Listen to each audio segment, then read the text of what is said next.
The federal government is not leaving LA. I don't work for Karen Bass. The federal government doesn't work for Karen Bass. We're going to be here till that mission's accomplished, as I said, and better get used to us now, because this is going to be normal very soon. They better get used to us really fast, he says. This is one of those guys that's ahead, apparently, of Border Patrol, as he's wearing damn near military fatigues, marauding through Los Angeles, saying, you better get used to this military state within your city and apparently within your state and your country, because we're here to stay.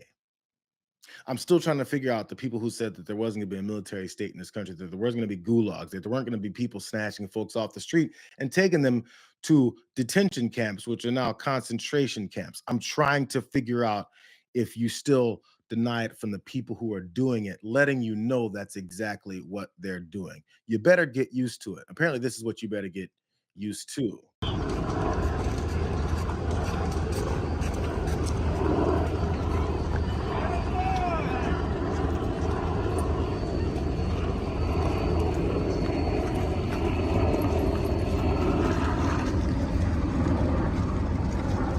Folks just running through the middle of the park at MacArthur Park, specifically in Los Angeles, military gear, fatigues, long guns, and headgear in case they get caught up in a war against the American citizens in our country, in our city. So that's apparently what you're supposed to get used to. So hell, if you're living in Oklahoma, get used to it. If you're living in New York, get used to it. If you're living in Florida, get used to it. Texas, Alabama, Mississippi, Minnesota, Missouri, get used to it. So the mayor of the city, Karen Bass, showed up throughout all the criticism of what's going on with her, and said a few things. So I am going to say, Mayor Bass, I need to get my phone and we're departing. Okay. All right. Karen Bass. Mayor Bass.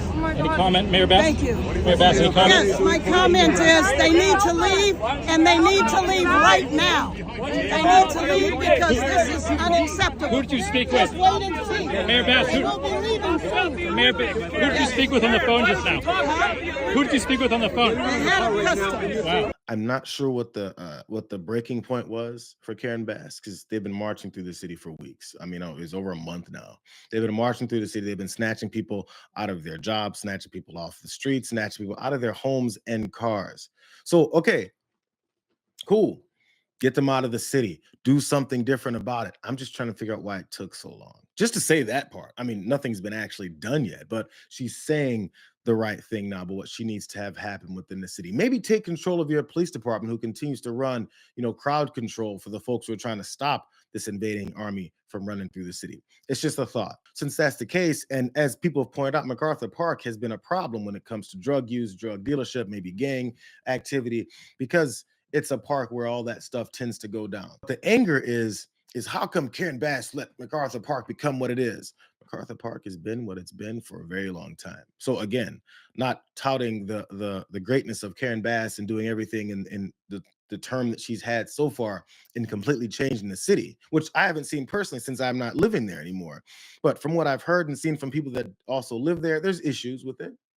But MacArthur Park didn't suddenly become the problem that it has just when Karen Bass showed up. So I'm sorry, that argument just doesn't really work out. But also, why is it during Trump's first administration he wasn't thinking about running through MacArthur Park, since it's been a problem for so long? It's because now there's a completely different objective. That objective is to use Los Angeles as this testing run for this mass deportation and mass occupation of the entire country in whatever city he doesn't like. Karen Bass did have something else to say about what it is that she wants to do. A little bit more action behind those words. Just finished working with our city attorney to file a lawsuit because we have to stop this mess. The idea of having troops go through the park and disrupt the children's summer camp, or drive through the streets and just pick people off the streets. We don't know if a kidnapping is happening or what.